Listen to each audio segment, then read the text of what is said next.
Welcome to this explainer. Today we're looking at a hypothetical scenario that represents one of the most pressing, yet honestly least discussed, geopolitical thought experiments of our time.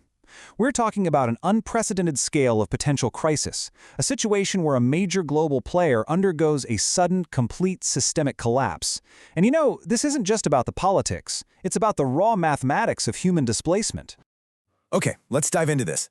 88 million, that is the population of Iran today.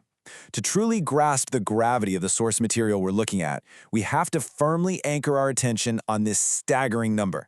Literally any scenario involving this nation has to be multiplied by 88 million. And that brings us to the core question posed by the data. What happens if this regime actually falls? Now, the context here is incredibly severe. The scenario outlines a nation dealing with the intense pressures of an international blockade, potential conflict creating these massive leadership vacuums, and really deep internal fractures. We're looking at a country that, in this projection at least, has seen massive protests, a heavily traumatized populace, and severely degraded infrastructure. So, looking impartially at the data, if a collapse occurs, whether it's through war, internal collapse, or kind of just a combination of both, what is the actual chain reaction? Part 1. The collapse scenario. According to the projections, the immediate humanitarian catastrophe actually precedes any mass exodus. It begins with an economy just completely buckling under a severe blockade. As the financial system locks up, the most critical lifelines snap. Food and medicine supply chains are disrupted, which leads to mounting shortages. Furthermore, infrastructure, think bridges, power plants, communications networks, is degraded by strikes. The inevitable conclusion of this internal collapse is that when the government falls, the everyday institutions that maintain basic services fall right alongside it. It is, for all intents and purposes, a total systemic failure. Part 2. Overwhelming the neighbors. Now, what's really interesting about this slide is the sheer lack of absorption capacity in the surrounding region. Look at Turkey. They share a 534-kilometer border with Iran. They previously took in 3.5 million Syrian refugees, which we know severely strained their internal politics. A new flow of even 5 to 10 million Iranians would completely overwhelm their capacity.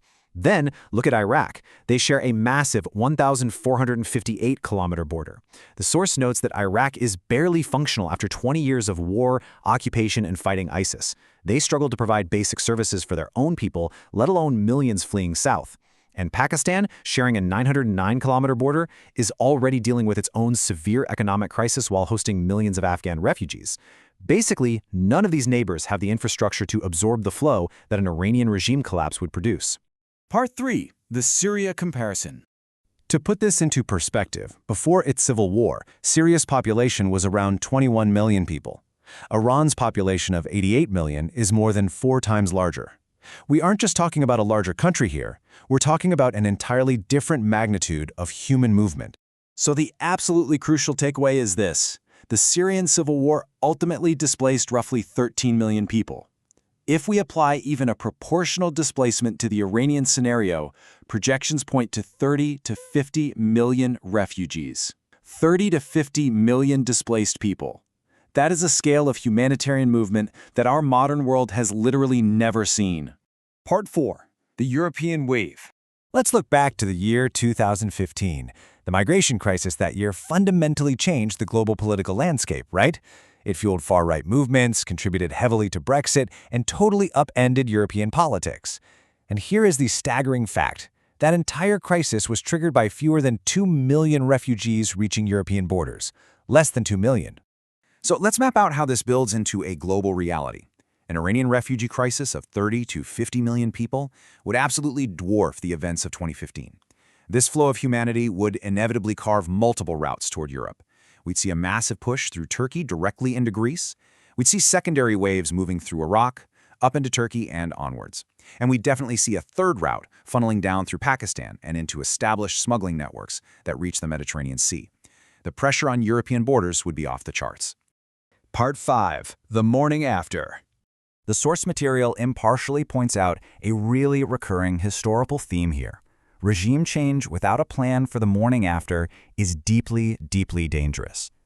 There are clear recent precedents where externally imposed regime change occurred. Think about Iraq, Libya, Afghanistan. In each of these cases, the assumption that freedom would simply sort itself out organically, well, it just didn't materialize. According to the analysis, there is currently no succession plan for Iran, no reconstruction blueprint, no international consensus on what comes next. Iran would test this historical precedent on a scale that makes those past 3 examples look manageable. Which leaves us with this final provocative thought from the source. Be careful what you wish for, because you might get 88 million reasons to regret it.